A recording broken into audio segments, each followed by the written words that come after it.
story today is the Apple Watch Series 8. Now, it comes in two sizes, you already know, 41mm and 45mm. There is absolutely no change in design, but the screen is a little bit bigger. Now, this is where the rest of the changes are coming in. This one measures and tracks changes in your body temperature while you sleep and otherwise. Two sensors so that you don't get wrong readings, plus of course the always-on OLED Retina display, touchscreen response as always exceptional. It's an Apple. And the other major improvement is all the Watch OS 9 features really work very, very well. Low power mode now for Apple Watch Series 4 is really going to be the game changer. Now you can track your sleep if you want. And there's lots of other changes also that have come in, including 4 new Apple Watch faces. Prices start off at 45,900 rupees. The Apple Far Out event has been by far the biggest event for its Apple Watch. We received 3 different models, the Watch Series 8, the affordable SE, and Apple's first ever Ultra, the Apple Watch Ultra. Today we take a closer look at the newcomer of the OG series that started it all, the Series 8 in all its 45mm glory. Now at a glance, it will be difficult to spot any difference on the watch itself. It looks the same as the Series 7 and the Series 6 with new color options. It is durable, water resistant up to 50 meters, swim proof and certified IP6S dust resistant. What gets added this year is a new and improved gyroscope sensor which works in harmony with its barometer, accelerometer and mic to provide a very accurate crash detection devoid of any false alarms. The other brand new feature this year is the 2 temperature sensors it comes with to provide ovulation tracking. The sensor underneath the glass takes the surrounding temperature while the one close to the wrist takes the body temperature.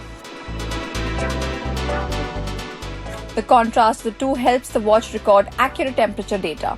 The ovulation tracking is a retrospective measure and not something you can completely rely on to predict. Apple uses cycle tracking data along with your heart rate data to give you a detailed view of your menstrual cycle. Now, here's the thing. This is not an on-command tracker like the heart rate monitor or the ECG. In fact, you can't even use it to track your body temperature actively. So no, it does not work as a thermometer. What it does is it tracks your basal body heat and monitors it during your sleep. It is just an extra bit of data to monitor your overall sleep quality. Plus, we hope to see Apple integrate more usability for its temperature sensors in the future software updates to make it more useful for all its users. Speaking of software updates though, this is where we see the biggest bump up in terms of improvements. The Watch OS 9 brings a plethora of quality of life changes starting with its fitness tracking.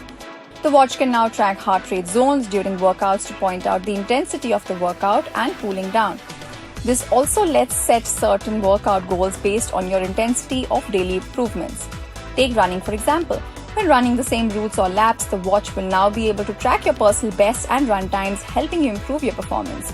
The Watch OS also provides better sleep tracking to let you know how long you were in the REM cycles and how deep your sleep was. It also adds a nifty little feature to track your medications, something we easily miss and forget. They also revamped the calendar app to make it visually more intuitive to use, read and interact. There are other improvements such as better AFib history tracking, new keyboard languages and more watch faces. Then there is the low power mode which keeps essential processes running like fall detection and activity tracking while temporarily disabling battery draining features such as always on display and auto workout detection. This won't add significant hours to your battery but will give you that extra juice to last over a full day without having to search for a charger. So how does all this jargon feel around your wrist? It feels pretty spectacular to us. For a first-time user, the Apple Watch Series 8 is a game changer in many ways and experiencing this is a thrill on its own for sure. That said, most of these improvements are available on Series 4 and above, and if you're an existing Apple Watch user, chances are you have already switched over to the new upgrades. Apple's founding ethos was power to the people through technology, and these incremental updates both in the software and hardware department is a proof of it. The Apple Series 8 will now become the new best-selling smartwatch, dethroning its own predecessor just the way it did to the model before. The watch starts at Rs 45,900 and at this price point it is likely to remain as one of the best smartwatches out there. Now it is on you to decide if these upgrades are worth your upgrade.